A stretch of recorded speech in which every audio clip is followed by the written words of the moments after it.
Support comes from Mosby Building Arts. Sometimes the smaller home projects make the biggest difference. Mosby creates custom spaces that help you love your home even more. For projects big and small, visit callmosby.com. This is St. Louis on the Air from St. Louis Public Radio. I'm Elaine Cha. Coverage of St. Louis's local theater scene has taken a big hit over the past several years. The loss of the Riverfront Times and KDHX in particular, two longtime institutions that dedicated significant time and energy to local theater features and reviews, has left a gap in ways to learn about new shows and places to go see them. That gap is especially noticeable now. Recently, there's been a surge in newly formed theater companies, new performers, and new shows happening all over the city. In other words, the theater scene is booming, but connecting with it hasn't kept up. Enter three theater enthusiasts, friends, and web designers working to fill that void. Their new platform, St. Louis On Stage, serves as a central gathering place for every theater lover, artists and enjoyers alike. The platform features a full database of shows, companies, and auditions. It also includes a podcast that highlights theater artists and the work it takes to bring their visions to life. Here to talk about the importance and scope of their website and what the future holds for it are the founders of St. Louis On Stage, Carmen Garcia, Julie George, and Troy Schneider. Welcome to St. Louis on the Air. Thank you. Thank you. Hello. So let's start with Julie, with you. Now, I'd love to know what it is that you noticed as someone who is an avid theater goer. What has made theater, more difficult to connect with, less accessible to the average person? I feel like it's all the things that you just mentioned. We used to go to the Riverfront Times, and we used to see that what was on for the weekend. And now I don't think we even know how many places there are that we could go see a show. So that was that your go-to for listings and things like that in the past? Oh yeah, definitely. And then, Carmen, for you, you are not only someone who enjoys theater from the seats, but you're also a prolific actress. What was it that you have seen missing, from your vantage point, those two vantage points? Yeah, well, what Julie said, it's difficult sometimes to find what's happening over the weekend when you want to find a show to go to see. But there was always also that fragmented end of things where looking for an audition was a tad difficult. A lot of shows put things on Facebook, audition this date, whatever. There is stlouisauditions.com where you can go see it, but there's also a lot of other things among that. So it made it a little bit difficult to find auditions on time so that you can actually get to the audition and sign up for it. And I think that's kind of what my issue was to kind of start this website. So, Troy, from your perspective, too, you must have noticed that something was missing.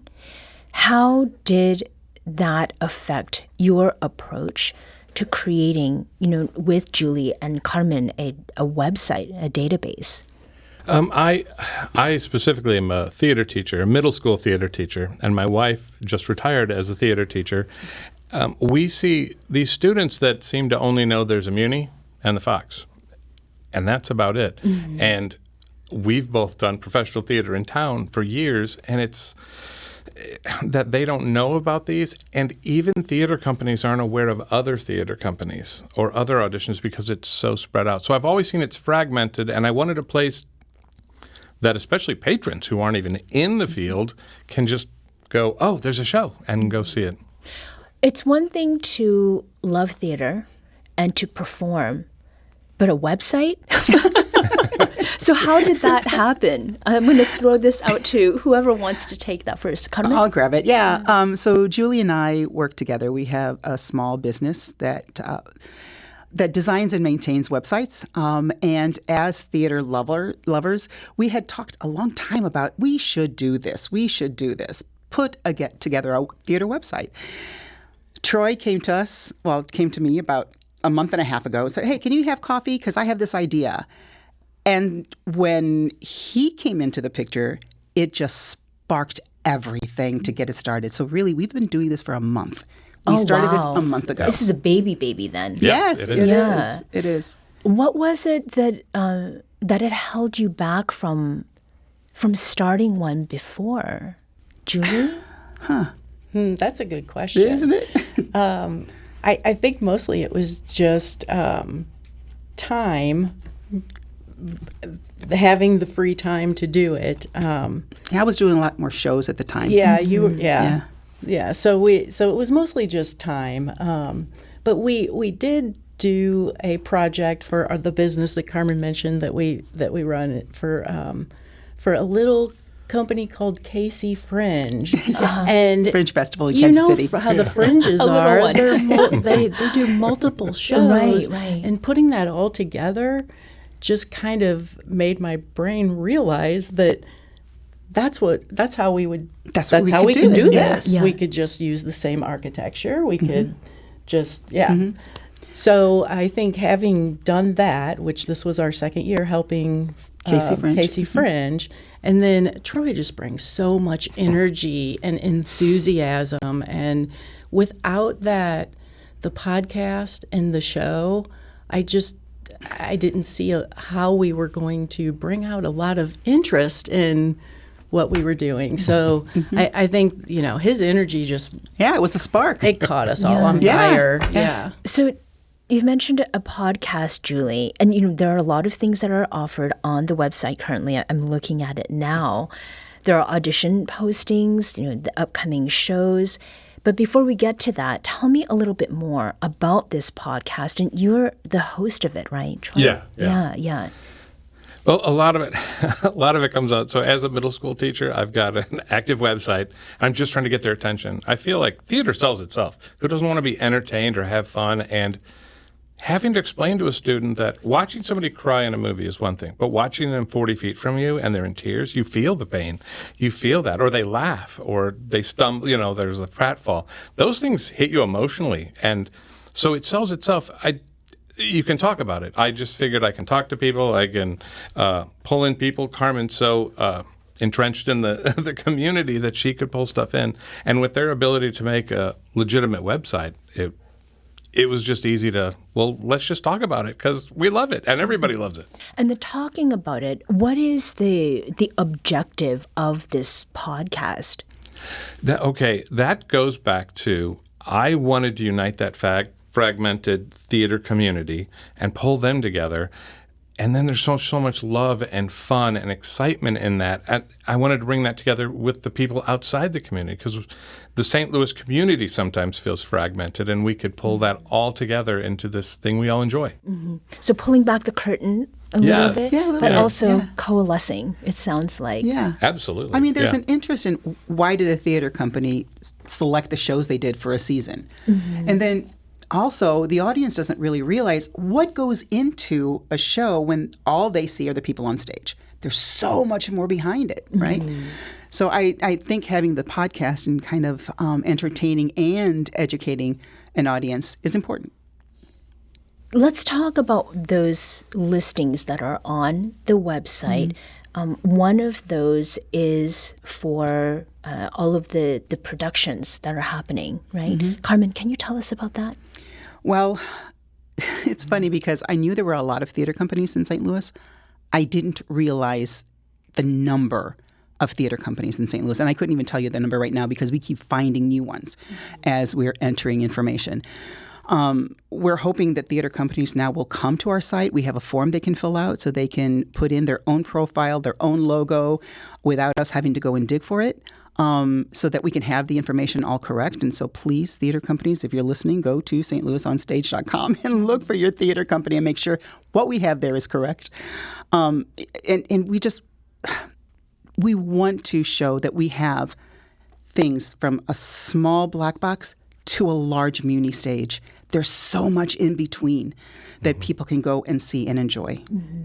There's also an audition call board, right? Mm-hmm. Why is that important, Julie? When I first talked about doing this, I am a serial patron, so I wanted to be able to see how many shows I could choose from this Friday night. Mm-hmm. When I told Carmen about the idea, Carmen said, well, we need to add it in for the industry people as well, mm-hmm. so that we can also find our auditions, find out other jobs that are coming on, which I didn't think of. I'm not a member of that community, so auditions are important. I mean, anybody who's an actor around town wants to know what's coming up next and what they can get involved with. Mm-hmm. And you're also in some committees, too, that we're talking mm-hmm. about how sharing resources. Like maybe we would have some in search of in the future, like if someone has pieces of a set that... Mm-hmm. We can have a marketplace on our website that they can share. Other resources. If they have flats that they're going to be selling, if they have costumes they need to get rid of, we have that resource so they can go and find that. Mm-hmm. Yeah. We're talking today with the co-founders of St. Louis On Stage, Carmen Garcia, Julie George, and Troy Schneider. Troy, with the students that you're working with, they don't stay middle school forever, but are they also looking for opportunities to audition? Absolutely. This weekend I saw two of my former students performing, one with St. Louis Shakespeare and the other one with Beyond the Curtain. Mm-hmm. I mean, they go on and do it besides the fact that some of them work backstage. It creates this wonderful community, and I always say, you may not become rich in the arts, but you will be happy. Will you be enriched? That's what's going to happen. That's wonderful. That's exactly right. But I think what you're speaking to, Troy, about working backstage, it could be set building, those resources, people selling what they've already used. Mm-hmm. It is a question of economy and also people, coming together. On the note of connection, what does the distant or not so distant future hold as far as other kinds of connections? Let me throw this to Troy. There's so many, because a lighting designer from one show may be needed just across town in another show. The tech designer for one might be able to assist with a different company that needs that. A choreographer will get their name out. They've done a local theater, but they can now become a resource, let alone the actors and the directors and the stage managers, even the box office people that know how to manage the money, which is not always artists. Have you already seen that your website is having impact? What did you say? You just looked it up today, Julie. Month over month, we have we've increased our visitors by about 2/3. Last week we had I think we had 800 people using the site, and it's at 1.9K right now. Mm-hmm. Mm-hmm. What have people been telling you? Oh my gosh! That they've been looking for something like this for a long time. Yes, we've gotten a lot of response to saying thank you. And it's fascinating. I'm surprised nothing like this has happened before. Right. Yeah. And they're kind and they're excited and they want to be a part of it and they want to see it. They have feedback and ideas. Yes. Yeah. Which we want to hear feedback and ideas. Please. That's one of our links. Yeah. Send us an email, hello@stlouisonstage.com. Send us some information, anything you'd like for us to take a look at and think about and see how we can make this more effective for everybody. Mm-hmm. And for the companies themselves and people who want to get on stage, I understand that digital resumes and reels are something that you are looking to we have so many ideas for the future. One of them is kind of we've been calling it IMDb kind of place on our site where actors can put up slates and reels and their resume and have information there of all the different theater companies and shows that they've done.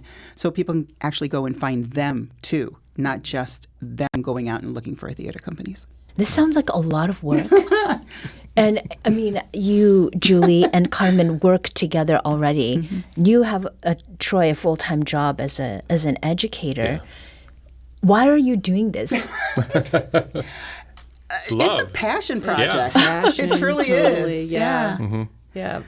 And I think one of the big reasons for me is I was looking for something else to do in the evenings and started working for a couple of local theater companies in their box office because I love systems. And right. Julie loves systems.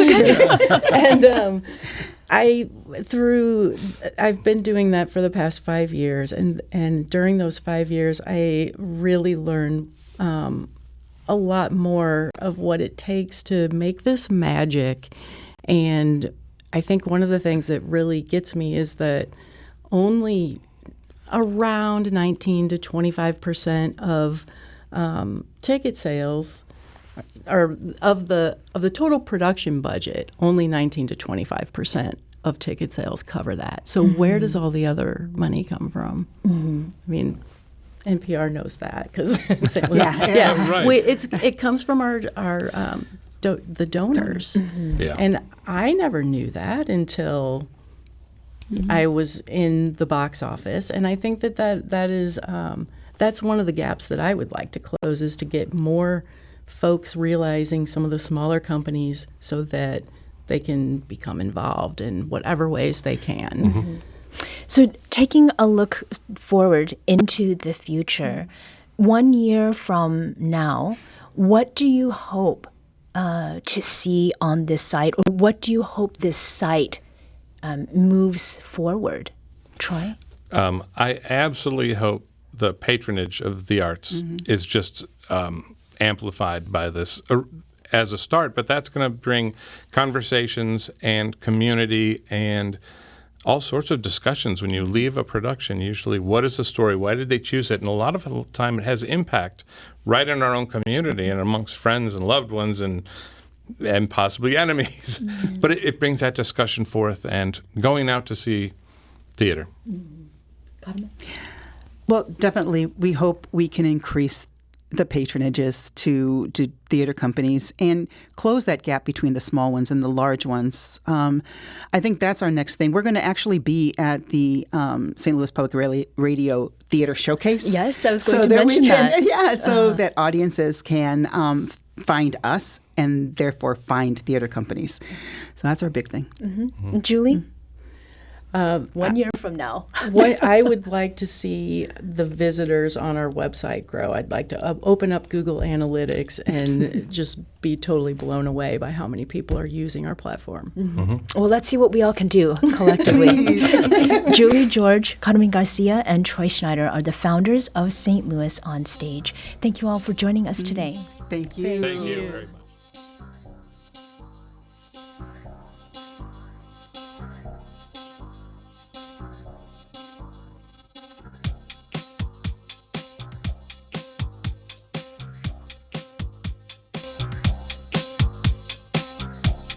This episode was produced by Darius Varner. Audio engineering and sound design by Aaron Dorr. Our executive producer is Alex Hoyer.